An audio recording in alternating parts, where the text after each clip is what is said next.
Hello everyone, this is Shooter Fantasy, and today we are going to be reviewing Life is Strange Before the Storm. Life is Strange was a game that stuck in my heart quite a bit in 2015, and with Life is Strange Before the Storm, the sentiment remains the same. Despite the prequel being produced by Deck 9, as opposed to Don't Nod, the development team behind the first game, they managed to stay true to what made the first game so great to play. The way they tug and claw at your emotions makes you all the more sad when you realize the events that transpire in the game's predecessor. And with just 3 episodes, they make you really see the attachment Chloe had with Rachel, and you see just how much they changed each other's lives. You also gain insight of how Chloe first feels about her mother's boyfriend, David. Coming from the first game, which takes place later on in the story, seeing how things first transpired is an interesting and sometimes bittersweet experience emotionally.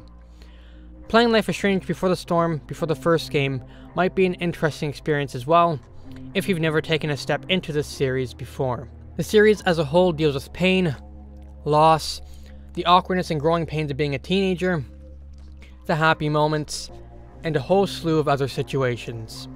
And Deck 9 really made sure that Before the Storm followed in Don't Nod shoes. Artistically, the game is virtually unchanged from the first game, using stylized models that don't really focus on being the most realistic. And the prequel appears to be made in Unity this time around, as opposed to Unreal Engine. Although this isn't something that sticks out very much, as you wouldn't really know the difference unless you were told. The music stays true to the beautiful, melancholic nature of the series, and like the first game, it becomes quite iconic to the experience.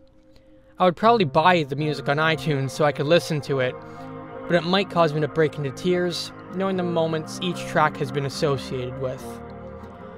Gameplay-wise, your choices no longer have a reverse switch, like in the first game. Chloe doesn't have time powers like her friend Max did, and is stuck with every decision becoming permanent. I found myself more often than not putting my controller down in super tough game-defining choices, just so I could weigh the pros and cons of a choice. This was hard, because Deck 9 made sure that there isn't a blatantly better or worse choice in any given situation. And I found this brought so much weight to each choice.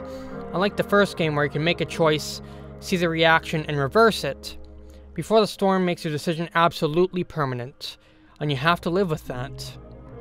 This fact also really adds to Chloe's development as a character, getting into not-so-great situations, having to make a choice in the matter, and having to live with the grim consequences.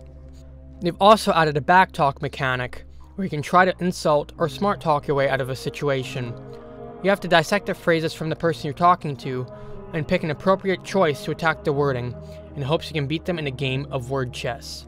You're given a time limit on your choices, however, so it ends up feeling like you're tossing the first thing that comes to mind, which might actually work in the mechanic's favor, given the nature of talking back. All in all, if you like the first Life is Strange, I would recommend Life is Strange Before the Storm without any hesitation. It's arguably on par, or even better crafted than the first game. It tugs on your heartstrings, and leaves you with tough choices that always leave you on the edge of your seat. This game is nothing short of a love letter, and Deck 9 really hit it out of the park with this one. If you've had any hesitation on getting this game whatsoever, and you were a fan of the first one, just take the plunge. You won't regret the experience. So, if you like this video, feel free to subscribe. I do game reviews, live streams, I talk about different subjects within the gaming industry, and also my experiences as an indie game developer. And also, if you feel inclined, I do have a Patreon. Feel free to put $1 or $2 or whatever you want there. It's really up to you.